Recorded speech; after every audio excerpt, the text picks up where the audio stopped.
I'm Dr. Angela McBurdy, DoctorFlute.com, and today's flute tip is on working on those difficult spots in your solos.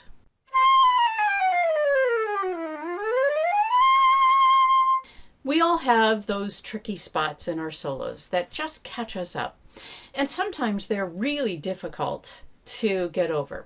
So let me give you a few pointers about how I work on those spots that just cause me problems. The things I concentrate on, the things that I know stump me, and there's more than one.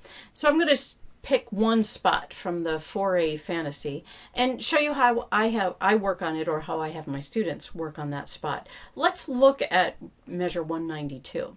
So if you have your 4A fantasy, go get it, and let's look at the Allegro and measure 192. And if you don't have it, go to my website and download a copy of it from DoctorFlute.com. And then you can take a look at it yourself and see what I'm talking about.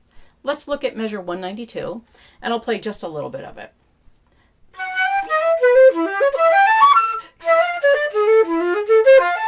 So it's that section, and it just keeps going. It's got accidentals, and it's a little bit tricky. When I have my students work on it, I show them that section. I say, start working on that right now.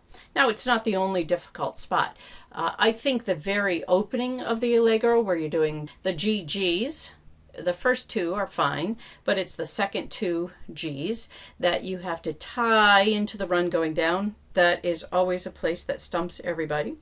So there's more than one spot, but this particular area is definitely a stumbling block. The first thing that you're going to do is just learn the notes. And what that means is you use my practice process. And if you've watched my videos, you know what the practice process is. If you haven't watched my videos, I'll just give a short little rundown on that practice process. It's how I practice all of my etudes. It's how I practice all of really tricky, fast fingering sections. I would use a modified approach to slower, more melodic sections, but this is how I practice finger technique. So the first thing I'm going to do is find a tempo on my metronome that I can play all of it accurately. It doesn't matter how slow you go. Does not matter. You go as slow as you need to, as long as you don't make a mistake. Then you modify all the articulation. So I like to go through all of Taffanel and Gobert's 10 different articulations. Slur 3, tongue 1, slur 3, slur 2, tongue 2, slur 2, slur 2, slur 2. I won't go through all of them. You can find that. And just modify it with that tempo. And slowly I move my tempo up using those articulations. Some people think that, oh, that's a long process. And it kind of is, but let me tell you that you learn that technique cold. You learn it cold, okay? Now, let's say you've done that. You've gotten it up to, the tempo is 144. So let's say you've really done it well and you're up at 144. And now you still have some problems. So let's talk about how you can fix some of those other areas. Okay, so what if you were to play most of it, but you still have one run that just sticks? And you just can't get it. Sometimes you get it right, and sometimes the next time you play through that section, it's wrong. And then the next time it's right, or another section is wrong. Well, then you have to say, okay, I know that technique. I really do. Now, sometimes it means I have to relearn it, woodshed it with all those articulations and work it up. One thing to remember that is, if you have it worked up one day to a tempo, doesn't mean the next day you've got it at that tempo and you don't ever have to work at it again. Over a long period of time, you're probably going to redo all those articulations. But maybe you don't, if you're working at 144, you're got it started at 80, and then, a month later, because your performance isn't for 3 months, a month later, when you work on it with those articulations, you're starting at 120 and just going from 120 to 144, because you just have to get those fingers so that they know it. Because if we don't keep that woodshedding going and all those articulations with that metronome, we can still lose it here. There's a point where our brain just stops learning. I don't know what the term is, and we have to sort of take it apart and relearn it. But when you do that, you learn it better than you knew it before. Okay, So that aside, there are some other issues. Sometimes it's a glitch issue. So when you take that run apart, that particular section of technique that you're having trouble with, you need to analyze, is there a glitch that's causing that problem? So it's just, and a glitch really means some fingers are not as fast or faster than other fingers. So that when you move from one note to the next, you're causing a little ka-chunk in there. And when you do it fast, it doesn't really sound like a wrong note. It just doesn't sound smooth.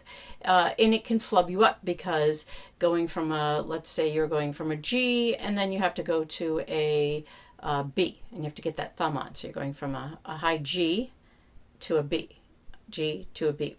And that thumb is not working properly. So maybe it's the thumb that was slow, or these fingers coming off. Sometimes it's not always going down. Sometimes it's coming off. And by analyzing what that is, you've discovered what the problem is, and now you can fix it. And fixing it is concentrating on that, going slow just in that little section, going very slowly, really concentrating on those fingers. It is a mind over matter thing. Yes, you're training your muscles, but it's you thinking about it that's going to fix it, and thinking about how fast they are. Also, sometimes we take our fingers, something makes our sound in that run not sound really effortless. I mean, that's what the goal is, to make it sound effortless. And sometimes it is because they come off too fast. Your fingers come off too fast and they pop. So you want to bring your fingers up fast, but not high or jerky. They need to be just bum, bum, bum. Keep your fingers close to the keys. Keep them touching their keys and just lift up. But if we jerk them off the keys, if we move them really fast, it makes the sound pop. And that's the same as having a glitch. So that's not, unless you're doing extended techniques, that's not what you're looking to get. One other area that I think is a strong area of why we have problems once we've learned the technique is because sometimes we're rushing. And when you play an exercise, when you have that metronome on and it all goes fine, then that's wonderful.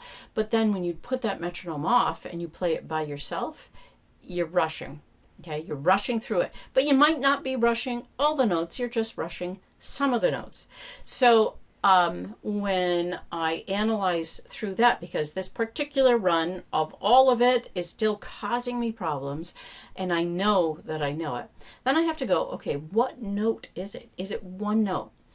And when I figure out what that note is that maybe I want to rush through, maybe I've rushed earlier and I'm landing on that note ahead of the beat a little bit, I have to find out where is that rushing coming from, or where am I anticipating the next beat. And then I usually put maybe a little tenuto line over the note that I have to make sure I land on the beat. Or I'll put an arrow going that direction so that I know that I'm rushing through that run, and that helps me to remember I need to go at tempo, not slow down. I don't want to say slow or anything. I just want to use that arrow to say, don't rush. If I have a big enough spot, I'll just write don't rush through there. But I will have to put a tenuto mark over the note I think that is that one note that's making me rush. Or that one note I don't want to land on the beat. It's giving me a little bit of flub. And if I just make my eyes concentrate on that one note, I will get the rest of the run. So you know that when we play our fast 16th note sections, we're not really looking at every single note. We're looking at the whole group. So it's like when you read words. If I look at the word friend, I'm not reading F-R-I-E-N-D. I look at the whole thing and I know the word spells friend. I think that's the same way with your runs. We have learned the whole run. I know it. I don't need to C, D, E, G, B. I don't need to, individually think what those notes are. So when I'm playing that run, sometimes there's one note that I do need to think. I need to make sure I land on that G, because I'm looking at the group of notes as this big clump of notes, and one note I'm rushing through, one note I'm not landing on. If I put that tenuto note over it, then I will make sure that my eyes see that G and I make sure that I land right on it. So these are just some of the areas that I use to work on difficult spots in my solos, and how I have my students work on these difficult spots to make sure that when I play that solo, when my students are playing that solo, they have got that technical aspect down.